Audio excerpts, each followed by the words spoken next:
Hi there friends, this is Christy Lewis from Dostoevsky in Space. Welcome to my channel. Today I'm going to be talking about all the books that I read in April and the books that I'm planning to read in May, and some currently reading things because a lot of my TBR is things that I'm already currently reading because I'm reading quite a lot of long things. So I read like 13 books or something last month, and this month it's not even close. So because long books, long books. I didn't even know they were all so long. First, let's talk about Paul by N.T. Wright, a biography of Paul. I had kind of an up and down relationship with this because at times I thought it was brilliant and I loved it and there were so many gems in it. But as I was reading it for We Love Jenny, because Jenny recommended this, and I actually started it like last year around Lenten time because Jenny read it for Lent and she recommended it to me, and I liked it, but I think her criticism put it perfectly. Who is this book exactly for? Because I read my Bible every day, so it covers a lot of the material that I regularly read anyways. It covers Paul's letters quite in depth. N.T. Wright, I think it's his own translation. He includes a lot of Paul's letters to talk about what Paul believed and kind of the movement that he was building, the churches he was building, the church planting he was doing. It relies very heavily on the New Testament letters. If you look in the index, it's like all scripture almost that he's citing. He cites like Josephus, but it's like Jenny, when she reviewed this, asked, who is he writing to? Is it longtime Christians? Because they already know most of this. It might be a fresh perspective at times, but a lot of it is review. And I've had this problem as well with N.T. Wright before, but I've read 2 of his books. The first one I just thought was a total snore. Simply Christian, I think. And I got it because at the time I loved Mere Christianity and I was like, I want to find more books like this. Then I read one, it was a lot about the kingdom coming. And that one I read for school, and I have the same problem that I had with this, in that it feels like very repetitive. Not that this is actually repetitive, because it's moving from place to place and situation to situation, but it feels like it's covering a lot of the same ground over and over. It's just pretty long, and I don't think it needs to be. And for somebody like me, who is like, I'm like a concise person with my reading. Give me concise in my writing as well. I'm very concise. And so just not my favorite style stylistically, but it's like so quotable and beautiful at times that I can see why Jenny finished it. For me, I ended up DNFing it probably like 2/3 of the way through. I just kind of, when I was really like, I'm going to sit down and I'm going to read it.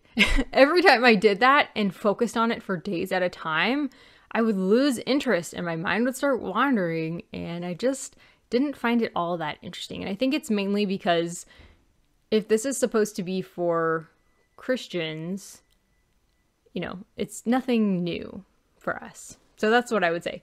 But if you're somebody who wants to be familiar with Paul, who wants to go through all the scripture, all of the letters that he wrote to the churches, who wants to see kind of a modern perspective on Paul, this could be good for you. I think if you're not super familiar with the Bible, if you've heard it, but you haven't read it, if you've read it a little bit, if you read it a long time ago, this could be a great book for you to kind of whet your interest, I would say. That's for that. DNF'd it, but I am actually looking forward to discussing it with Faith, and there's somebody else. We're going to discuss it on Zoom together because it's a We Love Jenny pick, and we love Jenny, so thank you for recommending it, Jenny.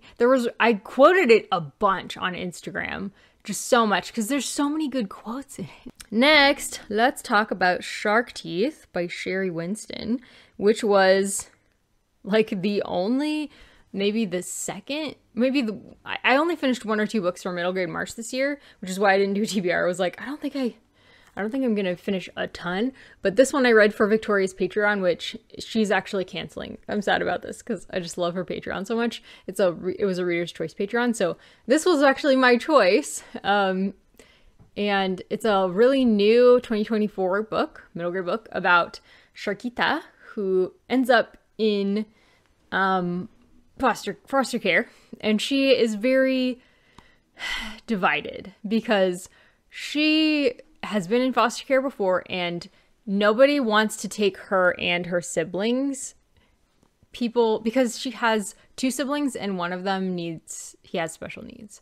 So she doesn't want them to be separated, and she feels like it's her job to keep them together. So it's really excruciating for her as a 12-year-old trying to keep her family together, take care of her younger siblings, when their mom, who has only just regained custody, I think this is as much a portrait of Sharkita and her mom as it is of anything else. Her mom cannot take responsibility for her kids and keep taking it. She just wants to do her own thing. She wants to go have fun and party, and Sharkita ends up having problems because of that, because she's growing into a teenager. She wants to go have fun, be with boys, be on the school, not dance team, but it's similar to a dance team that she's not, I forget what it's, baton team. It's like a baton twirling team. What I feel like this book did really well was it's like so gripping to read from Sharkita's perspective. It's like so convincing, and you just want to know her and her story so badly that you would plow through anything to read from her perspective. That's how I felt. That's how Victoria felt about it. She pointed out some very true criticisms of the book, which is that the way teachers act in this book is not actually like factually okay. Like teachers would actually get fired for like caring for the kids the way that they do in this book. But I feel like it did a wonderful job of showing like Black love, like really caring, the community caring for each other. Neighborhood is really important. That's something else I noticed as well in The Hate You Give, that neighborhood was such a strong element, and it really was in this book as well. So yeah, I thought it was really beautiful. I gave it 5 stars, even though there were criticisms of it and it was hard to read at times. I thought it portrayed the heart of the story so extremely well. And yeah, I feel like there was, what did Sherri Winston, did she get like a National Book Honor or something like that? Anyways, I would definitely recommend this. But there was somebody else in the group, Dia, who I think she gave it like a lower 3-star because it was just not fitting her mood at the moment. I think she said at another time she would probably rate it higher. But anyways, National Book Award longlisted honor. So yeah, author. So yeah, she's a very good writer. I was so invested. I loved it. Okay, next we have Once There Was, and lo and behold, we have another DNF by Kiyash Monsef. And I feel like I'm a little bit fuzzy on the details on this one, but I feel like it's about an Iranian family. Iranian immigrants in the US. That's not like a huge part of the story, but I feel like it's important because that's really not something that you read from a lot. But really the heart of the story is our main character is a teenager, and her father has suddenly died and left her with his veterinary practice. And the thing is, she didn't realize this at the time, but he was a vet to mythological creatures like griffins and nine-tailed foxes, and he did all kinds of stuff on the side that she was not aware of. He did not let her in on the secret about any of this, and it's like a huge mystery. How did he die? Why didn't he tell her? And about all this. And also I felt like the parts about the mythological creatures were great. That really was like, I wish she really had stayed there, but some of the directions that she took it, like the first probably, 40% of this, I loved it. I was like, it's an Odyssey Honor audiobook for a reason. It's going to be a 5-star book. I was so invested and it's so good. And maybe if I had kept listening to it at the pace that I originally was, I might have been able to finish it. But as it was, there was other things that were calling to me and I ended up enjoying those more. So I ended up DNFing this one because of some of the directions that it took. It did have a pet peeve in the very beginning, but that has to do with my faith, and I don't think it's widely applicable. That didn't bother me that much. Ultimately, what bothered me was the direction that she ended up taking it. Not like bothered me as in like, I have, you know, an agenda against this, but it just was kind of boring. It was talking about like, you know, the trafficking of these animals and, you know, stuff like that. And like, there was one particular animal that just gets like glorified as like the center of everything important is this animal. You know, it was just like, I don't know. I kind of wish that it had just stuck with the mystery instead of, I don't know, going where it went. So it just started really strong and then it petered off. Is this a debut? I feel like it is. I feel like it is William C. Morris Debut Award finalist. That's the ALA's award. So I would say it was enjoyable and some people loved it. I feel like the writing itself is pretty good if you were reading it physically, but the storytelling, which is mainly what comes through on audiobook, it unfortunately petered off at around somewhere around like 40%. So I wrote that I liked the first 25 to 30% enough, a lot. And then I sort of lost momentum with it and it went to like a 5-star to a 3-star. And then eventually I was just like, I don't care anymore. I don't like it. I'm DNFing it. So yeah, that's what happened with that one. Unfortunately, that's once again another DNF. And then next, this I read so quickly. Like, I probably could have read it in one sitting, but I just don't do that. We don't do that here ever.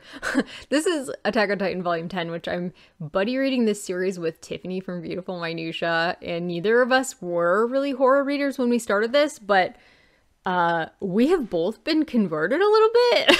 I have since starting this series started reading other horror, and so has she. So we've even started watching a little bit of horror together. We're tackling our fears together. Love you, Tiffany. This series is so good. It's so good. Why did I wait so long to read it? I don't know. So this is, I've described it so many times. Do I need to continue? Probably not. It's following a series of man-eating titans. It's following a series of humans who are fighting these man-eating titans. And the humans are living behind these gigantic walls that are supposed to protect them from the titans.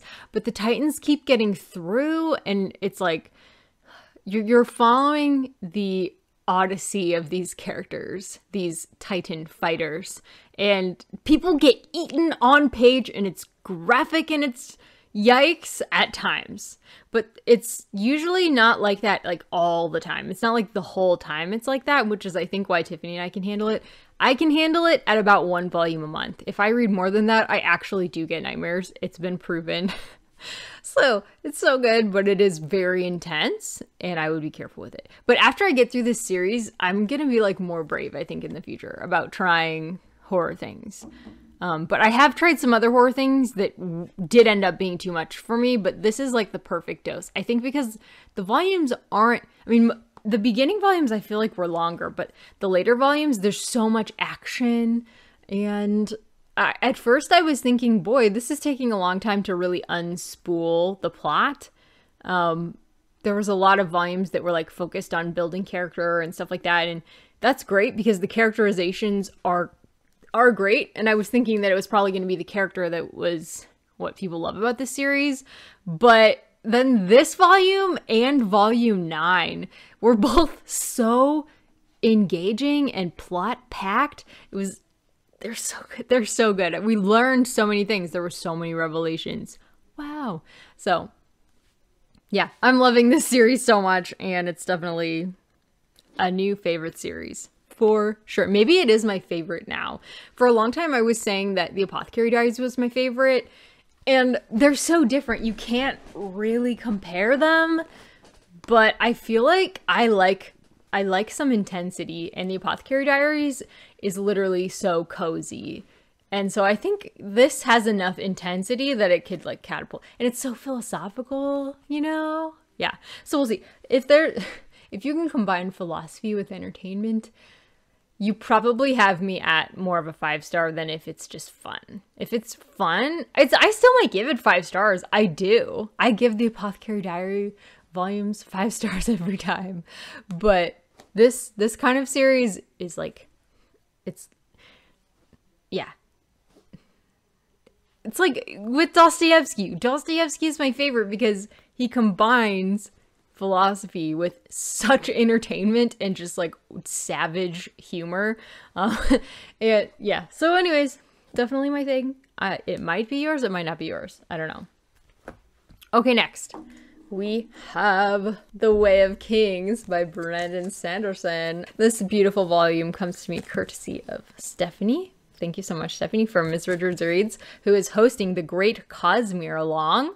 And she had a discussion of The Way of Kings on her channel, so definitely check that out. And all the hosts of Storm Along 2024 are eagerly following along with this Great Cosmere Along.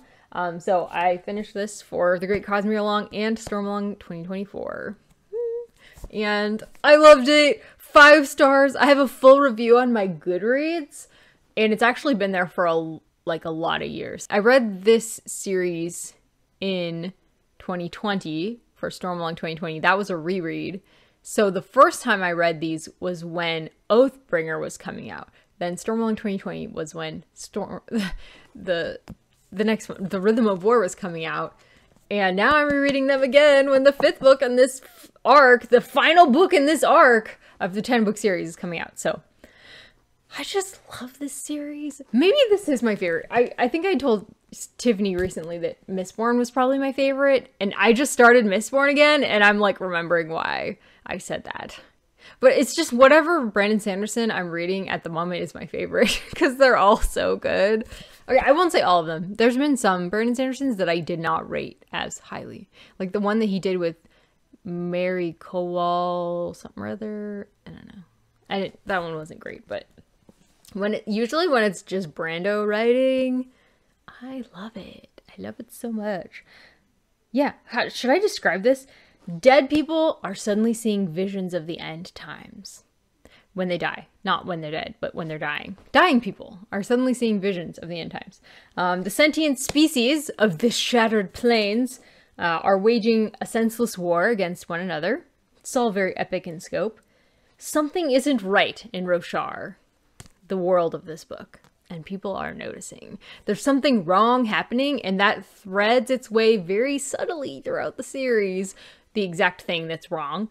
But the heart of the book is the characters.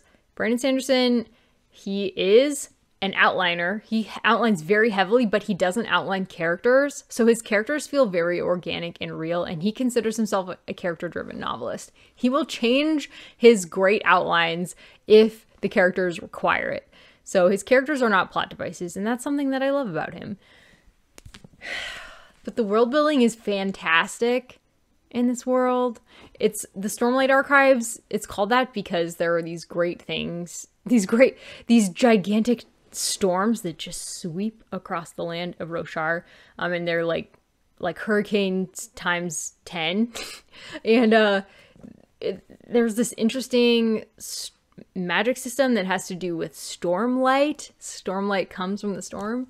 But really, my favorite character is following a soldier who is a slave at the beginning of the book. I just can't spoil anything. So you're following a slave in Alethi society. Alethi is the very warlike, domineering, empiric culture in Roshar. And most of the perspectives are Alethi. And you're following an Alethi high prince who is now doubting his culture's everything. He's just doubting everything about his culture. And then you're also following a young woman from a different area of Roshar. She's actually not Alethi.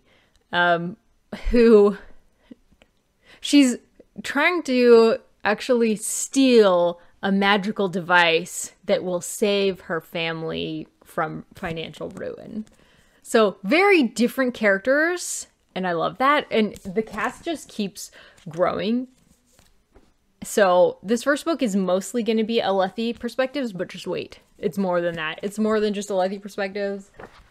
It's wonderful. It's very long. So, and I would say don't wait too long between reading the volumes. I didn't want to. I couldn't wait. I just kept reading the long volumes, but I know from Tiffany's experience that you got to keep reading before several months have passed, because she couldn't remember everything when she started the second book and then didn't enjoy it. So I would say if you're gonna try these series, be ready to be sucked in like a really good TV show and just be ready to binge them. Don't wait. And in fact, this is like the time to binge them, by the way, because the 5th book is coming out now and you won't have to reread them unless you want to, and then you can reread all of them. You don't have to like reread each one as you wait. But I think they're worth rereading. Honestly, every time I reread them, I get more out of it. So yeah, loving this. Yeah. Okay. The Way of Kings. Great book. And that, ladies and gentlemen, is why I've only finished like 7 books this month. But that's okay. I need relaxing reads. It really helps me.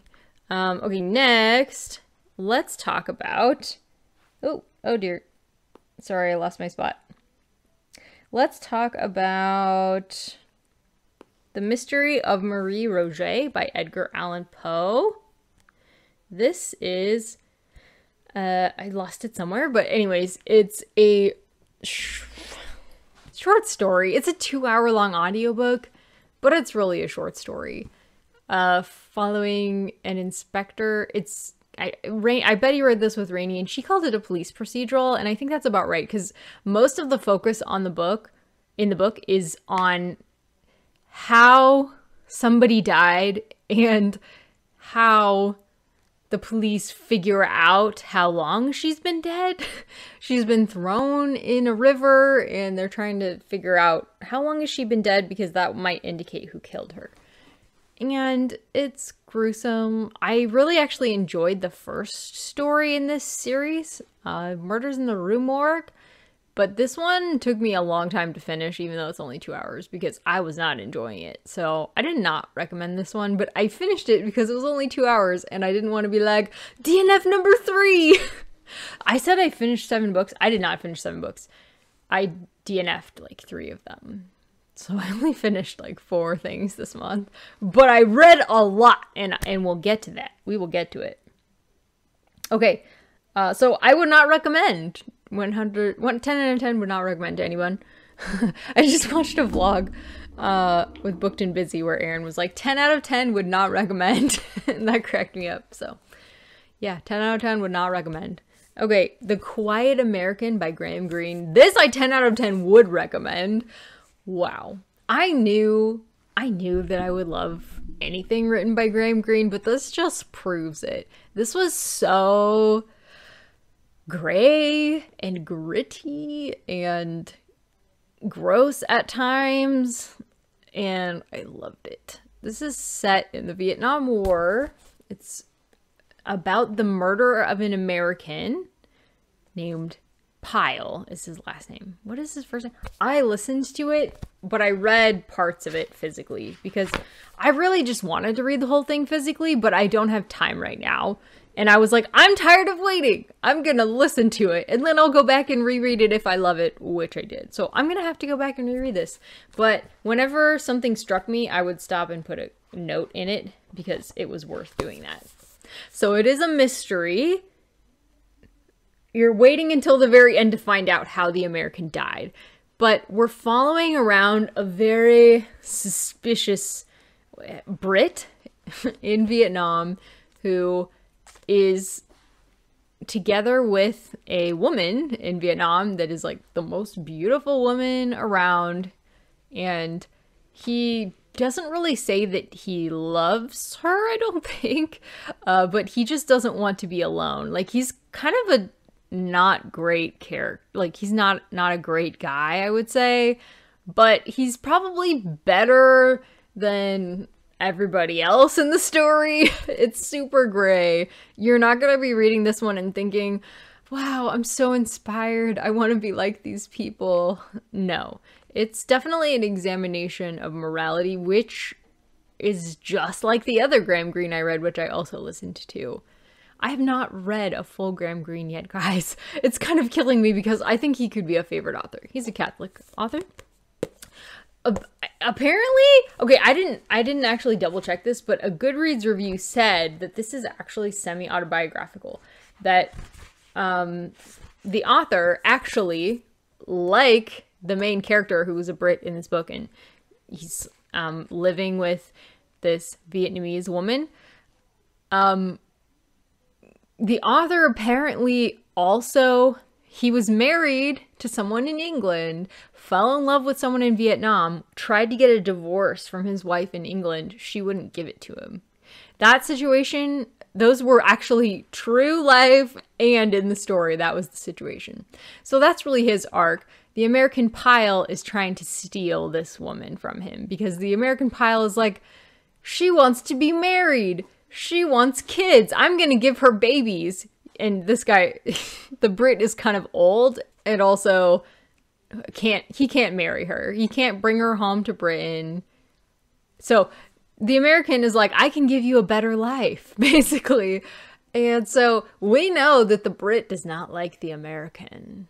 We know it. And the whole time you're kind of wondering, did the Brit actually murder the American Pile? Did the quiet American get murdered because he tried to steal the Brit's girl? I was so wrapped up in this melodramatic story that I probably didn't even catch the real meaning of the work, but I feel like, okay, it's a very modern work in the sense that, like, there's one or two lines that kind of sum up the theme, if you can interpret those. So the line that I felt like really kind of summarizes the point of the work, and it's not a spoiler, it doesn't have any plot specifics. It's how many dead colonels justify a child's or a rickshaw driver's death when you are building a national democratic front. So basically it's really questioning some of the decision-making that happened during the Vietnam War. Yeah, and basically the decision-making of Pyle. And not even his decision-making, but, like, who he is and his place in Vietnam. Like, why is he here? Like, so many people have died because of him.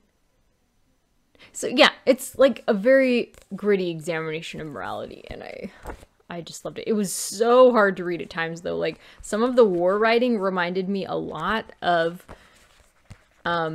All's Quiet on the Western Front. It's that intense at times. So good. Amazing war writing, amazing examination of morality. I think I would probably rate it lower than the other book that I read by him, which was, I can't remember, about a priest. The Power and the Glory. That's the other one I've read by him. I think I would rate that one higher. They're both about very morally gray characters, but I love how he examines morality, and it's just such good storytelling. Like, he really propels you along. It's like modern literature at its best, in my opinion. Okay, so that's all that I finished this month.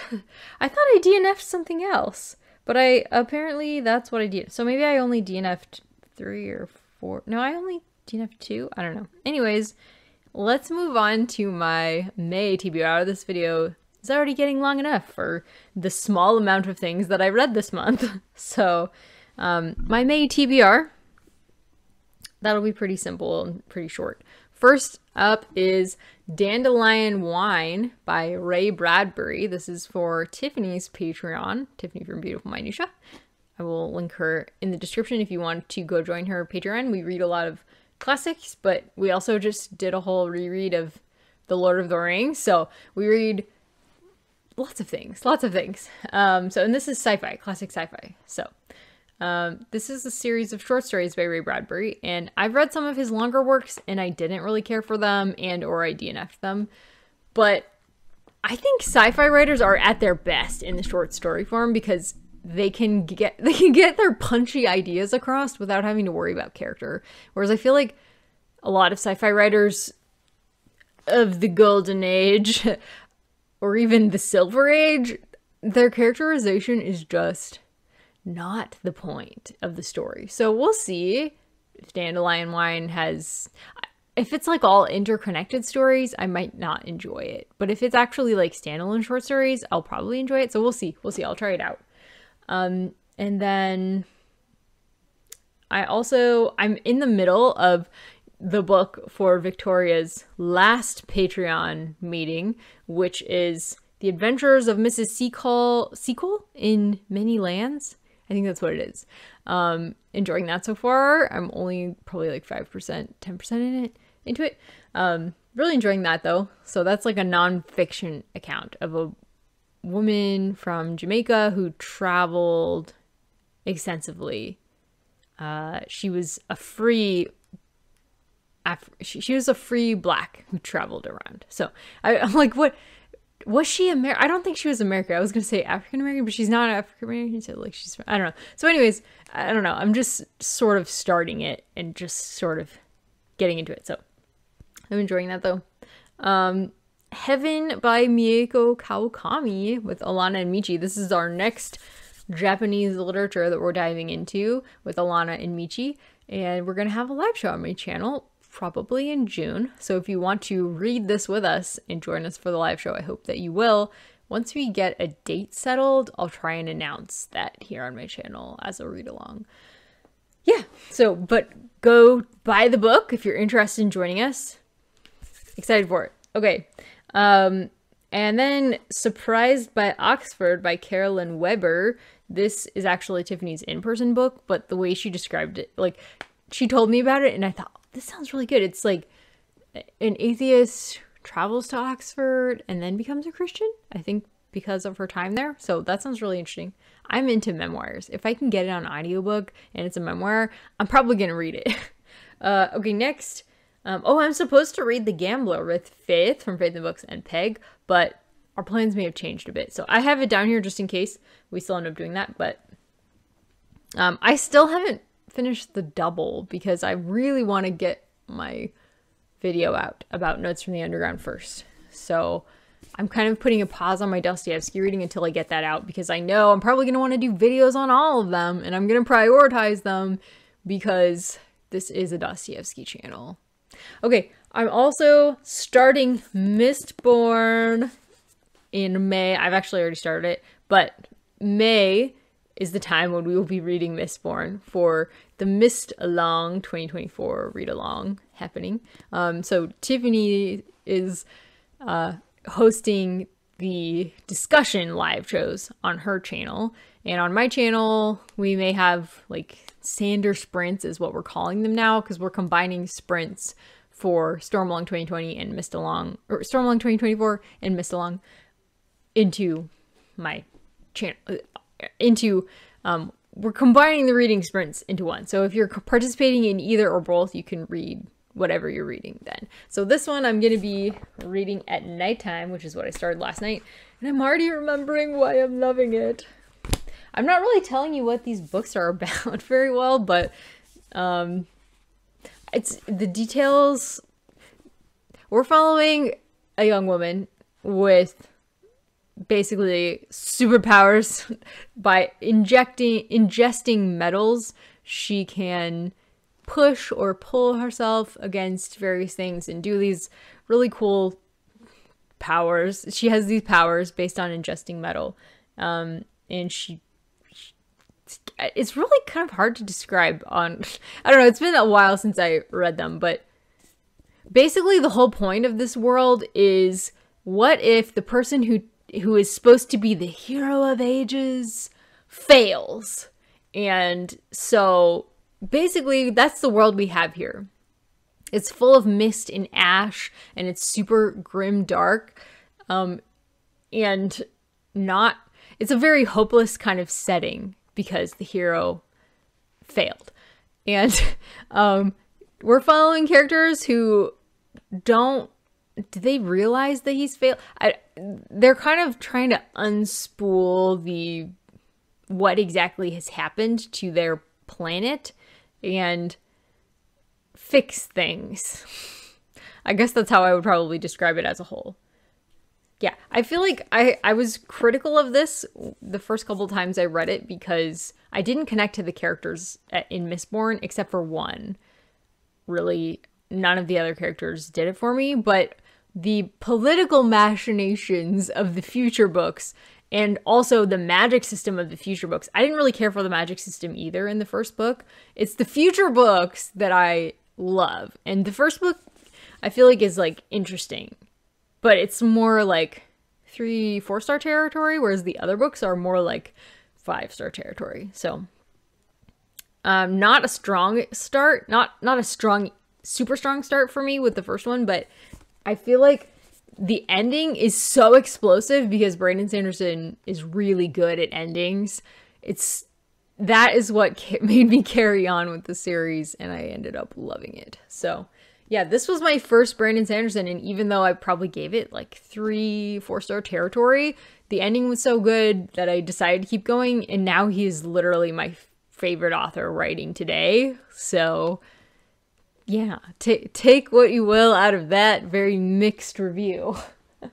Okay, next we have my Antonia with Tiffany. I have a lot of classics on my list this month.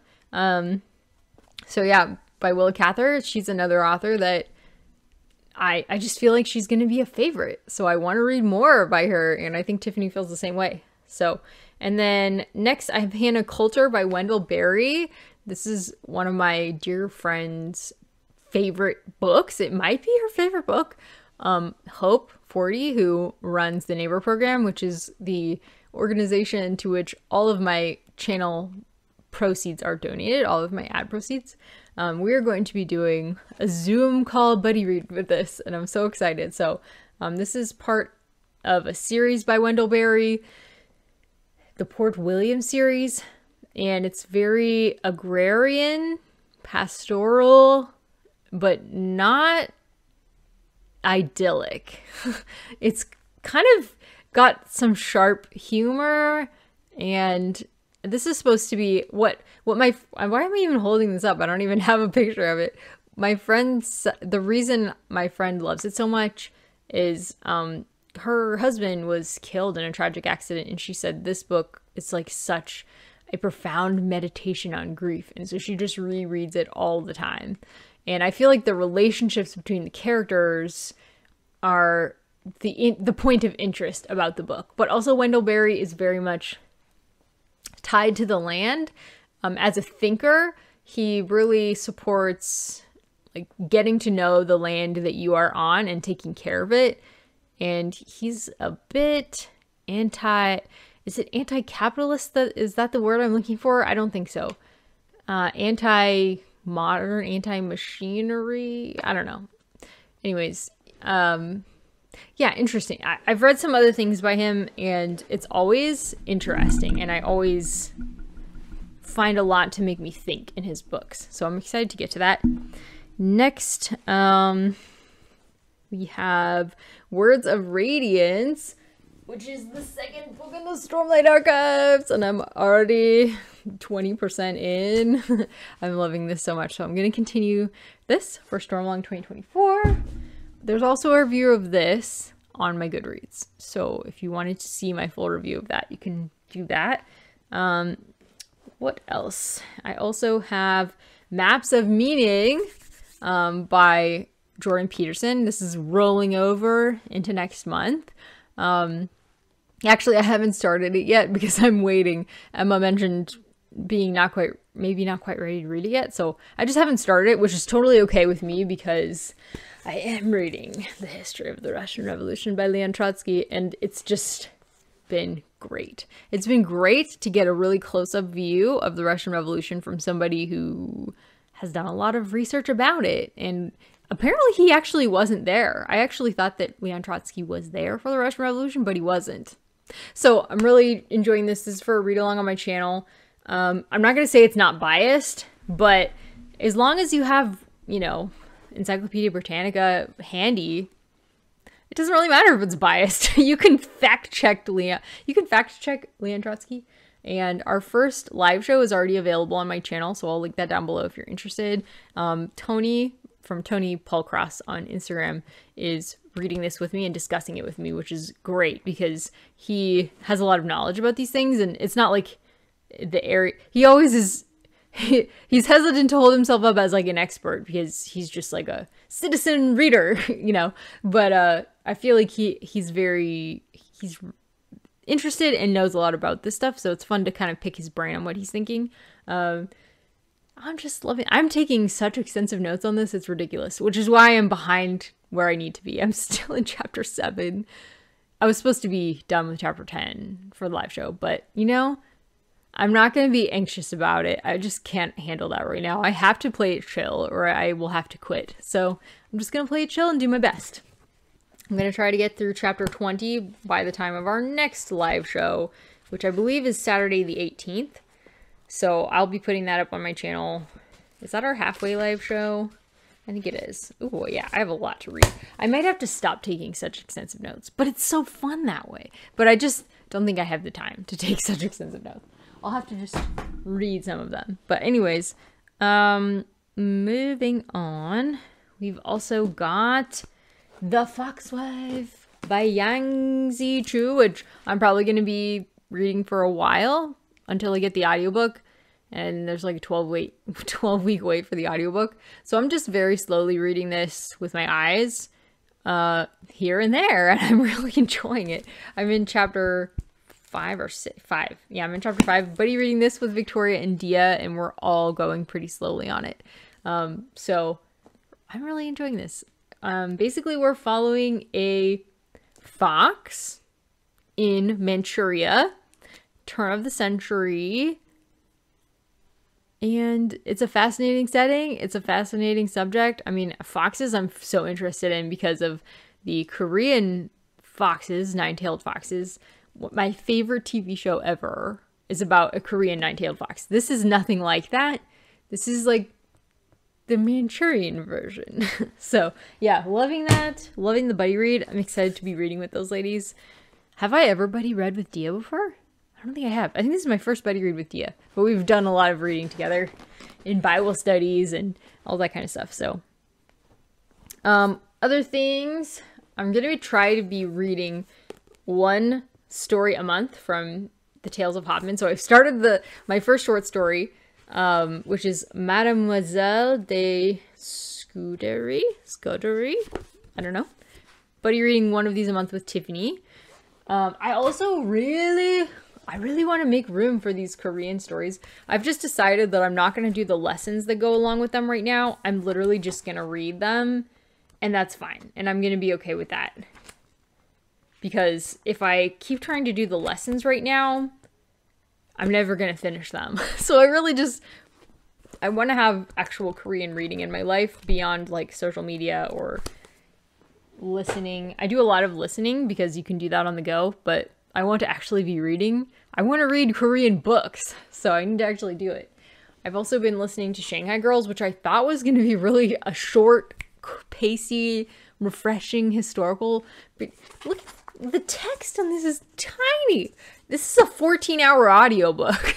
I just was like, I kept looking at my phone being like, I thought I was aren't I farther along than like 7%, you know? So I'm like, I've made a lot of progress today. And I was listening to this when I couldn't focus reading with my eyes. I was just listening to it while I've been coloring. I should show you guys my coloring books. I've been making my own coloring. Ugh. I got some colored pencils for Christmas, and I finally got some skin tone colored pencils. So I drew one of Jenny, and I added a little bit of color to my San from 80s. But yeah, I've just been making my own like little coloring things. I don't know, they're just like shapes. I saw a video where some people, like a mom and a daughter, would take things just from around the house and then like trace them and do a bunch of them, and it made these little designs that they could then paint and color together. And I thought, I want to do that. I did not grow out of my coloring phase, and I'm really enjoying that. So I've been listening to Shanghai Girls while doing like everything now, not just coloring, but this is really good. I'm excited to tell you guys more about this when I finish it. And I'm also halfway through Children of God by Mary Doria Russell. sci-fi, Catholic sci-fi sequel to the first book in the series, which was called The Sparrow. Yeah. One of my favorite books of 2023 so far. So this one, it's not going to be a favorite, I don't think, but it is still 4-star territory. So it's, the longer it's gone on, the less nuance I felt like her portrayals of the Jesuit priesthood and priests are.